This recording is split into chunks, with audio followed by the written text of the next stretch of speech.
Chris Drury's responsibility. What did he know about Kane's condition? The question arises whether the Rangers will learn from yet another disappointment in the playoffs. While Drury had good intentions of strengthening the team, it is fair to blame him for the defeat. If Kane had made a difference, Drury would have received all the credit.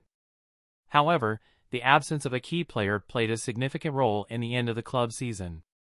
The responsibility falls on Drury for bringing in a player with health issues, especially if Kane's situation was not adequately investigated or considered. In addition to the injuries, the lack of learning from the previous season is also a matter of questioning. It is easy to say in hindsight that Drury should have used his salary cap space to acquire additional players instead of Kane. This lesson was available to the GM a year earlier. The problem with Kane's hip proved to be significant, as evidenced by the group interview where his voice carried a sense of resignation, implying that he was aware of his injury during the Rangers' crushing defeat to the New Jersey Devils in the playoffs. It was the first time Kane openly spoke about his limitations due to the hip issue. Despite a mediocre performance in 19 regular season games with the Rangers, he attributed his lackluster performance to adjusting to a new team and system. This raises the question of what Chris Drury, the general manager, knew about Kane's condition.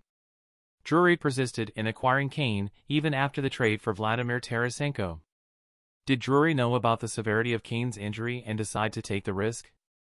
Or was he convinced by the 4 games in which Kane scored 7 goals and 3 assists prior to the February trade?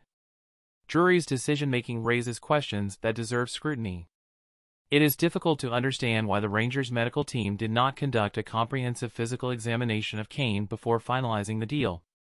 It seems even less credible that they would ignore a negative result or not inquire about Kane's health. Therefore, it is logical to conclude that Drury and the Rangers took a gamble, seeing an opportunity to acquire a standout player and a strong playoff contender. They sought a crucial piece for the Stanley Cup puzzle.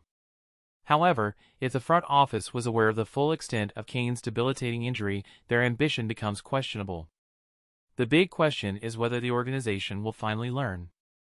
Little remains of the attempt to build a competitive playoff team that began in the 2021 offseason. The Rangers have returned to their organizational DNA, with an imbalance between skill and determination. Will the front office finally apply the wisdom gained from the 2-loss playoff series, whether this summer or in the next deadline? Rangers fans, once again disappointed, can only watch, wait, and hope.